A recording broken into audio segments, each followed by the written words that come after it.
Lord of Mysteries 2, Circle of Inevitability. Chapter 121, Salle de Brise. Lumion didn't swivel or hesitate, striding confidently toward the public carriage sign.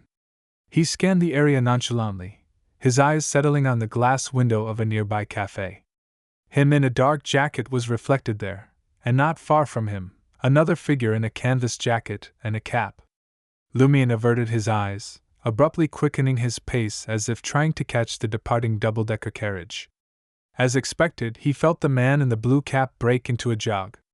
The public carriage glided away silently, turning down the street. Lumion knew he couldn't catch up and halted abruptly. Using the shop windows lining the street, Lumion caught sight of the cap-wearing man stumbling to a stop. Seizing the moment, he spun around and surveyed the dance hall opposite. As Lumion passed the public horse stop sign, he gave an almost imperceptible nod. Continuing on, he ducked into a shadowy alley blocked by a barricade. The man in the cap pursued him, vaulting the ramshackle barricade with ease, but Lumion had disappeared. His quarry seemed to have evaporated into thin air. Just as the cap-wearing man prepared to give chase, Lumion sprang from his hiding place in the corner, like a predator pouncing on its prey. He seized the man's shoulders and yanked him backward, driving his knee into his back. Crack! Lumion's knee connected with the man's waist, contorting his face in pain and buckling his knees. He collapsed to the ground with a thud, stirring up a cloud of dust. Lumion crouched and gripped the back of the stalker's head. In a gravelly voice he demanded, "Who got you to follow me?" "I'm not. I'm just taking a shortcut," the man in the cap protested anxiously. Lumion chuckled, grabbed his head, and slammed it into the ground. The man in the cap howled in pain, his forehead bruised, swollen, and bloody. "Who sent you to follow me?" Lumion pressed. The man in the cap felt indignant. "I'm not following you. I don't even know you." "All right." Lumion released his grip. In an instant, he struck the stalker behind the ear. The man in the cap crumpled unconscious. Lumion hoisted him up and thoughtfully lowered his hat to cover his tightly shut eyes. Then, as if aiding a drunken friend, he strode out of the alley and rounded the corner. There stood an entrance to the underworld. Lumion had waited for the stalker in the alley, knowing he could slip underground if needed, and the setting was suitably quiet. When the man in the cap came to, his vision was swallowed by darkness.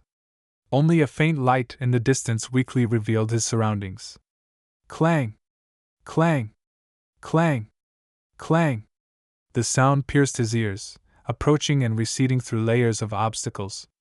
As a native of Le Marquis du Quartier du Gentleman, he was no stranger to such a scene. He suspected he'd been taken underground. A steam subway passed through the street, next door, providing the faint light. Lumion sat in the shadows, eyeing the man in the cap. He grinned and said, "You have two choices now. Either tell me who sent you to follow me, or I'll take you deeper underground and bury you there. You should know that many people go missing in Trier every day. You won't be the only one." Seeing the stalker's silence, Lumion knew his mental defenses were wavering. He added, "As for me, I'll navigate these underground streets and move to another district." Realizing Lumion had an escape plan and was ready to silence him forever, the man in the cap's fear overwhelmed him. He blurted, It's Baron Brignaise." "Baron Brignaise? The boss of the Savoy mob and a creditor of Ostatro? Why is he tracking me? I met him at the apartment on Rue de Blanches last night, and didn't even speak to him." Lumion was baffled and at a loss. This convinced him the man in the cap wasn't lying. If he wanted to fabricate a story, he wouldn't have chosen a mastermind that Lumion couldn't fathom. Lumion frowned, asking, "Why is he following me?"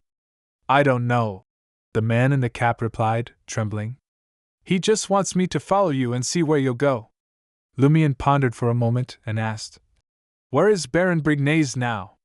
"If there's nothing else, he's usually at the Salle de Brise on Avenue du Marquis."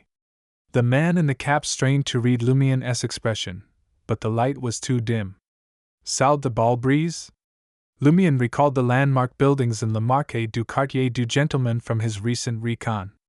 Avenue du Marquet was the main road connecting Le Marquet du Quartier du Gentleman to the Suet steam locomotive station, stretching 2 kilometers. Salle de Brise was near the market district, its unique statue at the entrance unforgettable. Lumien's lips curled into a smile as he told the stalker, "Take me there. I want to talk to Baron Brignaise." The man in the cap sighed in relief, feeling as if his life had been spared.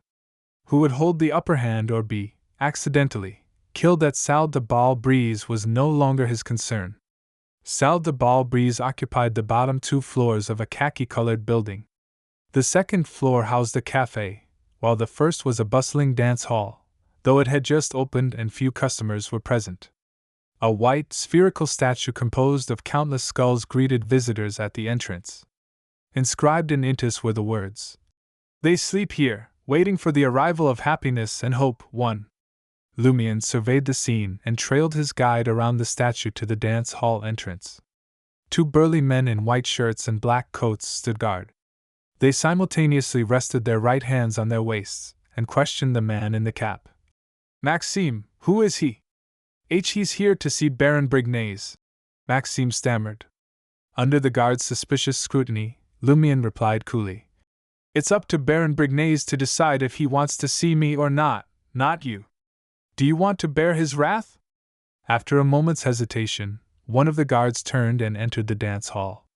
As they waited, Lumien casually asked Maxime, "What's up with the statue and the inscription? They don't match the dance hall at all." Of course, it was cool. Maxime nervously glanced at the grinning Lumien and explained, "This was originally an annex to the cathedral. Later, the bones were moved to the catacombs, leaving the area empty. Then, this building was constructed. Although those bones were purified or just ashes, the Savoy mob found it too creepy after buying this place. We had no choice but to commission a statue symbolizing death and an inscription representing the dead to appease any lingering bones that might remain underground and unexcavated. Lumien found the idea of people dancing here amusing, considering it could disturb the skeletons below, essentially dancing on their heads. Just then, the guard returned and informed Lumien, "Baron Brignaise will meet you at the cafe on the 2nd floor." "All right." Lumien held his head high and strutted into the Salle de Brise. First, he noticed the dance floor encircled by railings and the half-height wooden stage up ahead for singers.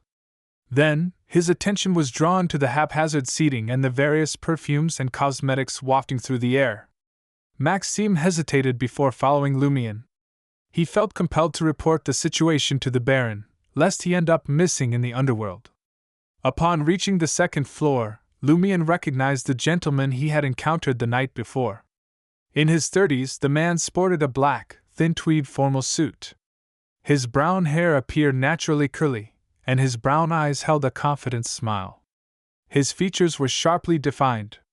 Baron Brignaise set down his coffee and grasped the mahogany pipe with his diamond-adorned palm. "What would you like to drink?" He was surprisingly polite and generous. Eyeing the 4 thugs with their hands on their waists, Lumien addressed Baron Brignaise, "Why did you send someone to follow me?" Baron Brignaise smiled and admitted candidly, "I saw you at Rue de Blanches last night, and again near Rue Anarchy today. The more I observed you, the more familiar you seemed, so I had Maxime follow you to confirm your intentions in the market district. You were searching for Asta last night too, weren't you?" "He tried to scam me out of my money," Lumien replied before inquiring, "Why do I seem familiar to you?" Baron Brignaise took a puff from his pipe and grinned. "To experienced individuals like us, your actions can hardly be considered a disguise. Once we grow suspicious and connect the dots, we'll naturally recognize you, Lumien Lee, a wanted criminal with a 3,000 Vril bounty." "My bounty is only 3,000 Vril?" Lumien's initial reaction was confusion. As the source of Quarter's time loop, how could his official bounty be lower than that of the Padre and Madame Pualis? However, merely providing information about you is worth 500 Vril. Baron Brignaise added with a smile. "Young man, you need a book called Men's Aesthetics. Don't be embarrassed. In Trier, it's quite normal for men to wear makeup. It'll help you conceal your true identity. This, gentlemen, had also applied eyeliner and powder. Lumion smirked. Are you planning to capture me for the bounty? 1. This quote is from an inscription on the entrance of the Salle de Brise in Paris during the Victorian era. I made some modifications to the original inscription. The ballroom was indeed built on the site of an old cemetery, and even used the stones left behind after the cemetery was relocated. It's like dancing on graves. The previous mention of walking turtles also refers to events that really happened during that time.